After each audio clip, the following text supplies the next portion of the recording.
magsili kayo sa aking pangalan. Kayo, mga naririto, na patuloy na naglilingkod, ay patuloy din magkaloob sapagkat marami pang gawain ang aking ilalahan sa inyong lahat. Sa panahong ito, napakahalaga na kayo'y naghahatid sa akin ng mga tupa upang nang sa ganon, maraming tumawag at maraming makasumpong sa aking pangako. Katulad ng inyong pagkakasumpong sa pangako ko sa inyong lahat na nakipagtitipan sa akin sa araw-araw. Naway, magpatuloy kayo, aking mga anak. Naway, anuman ang aking ipagtagubilin ay inyong sundin. Pagsikapan ninyong gawin ang bawat tungkulin na nakaatang sa inyong mga balita.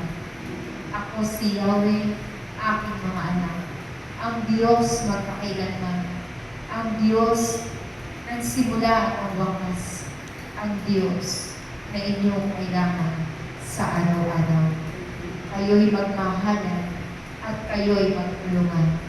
Ang aking gawain ay patuloy niyong palaguin sapagkat maraming tao ang nangangailangan ng gawain ito. Maraming tao ang hindi nakakikilala at patuloy lumalayo sa akin.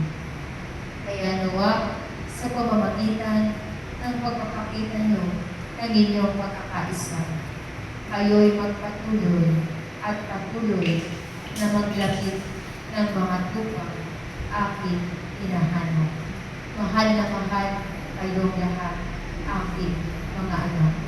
Manalangin kayo ng banal na Santo Rosario sapagkat ang pananalangin ito ay may kalaki na pangako. Gawin niyo ito sapagkat ito ay isang pag-ibig na napakahalaga na ito ay ipinagpakaloob sa bawat tao mayroong pananampalataya sa Diyos.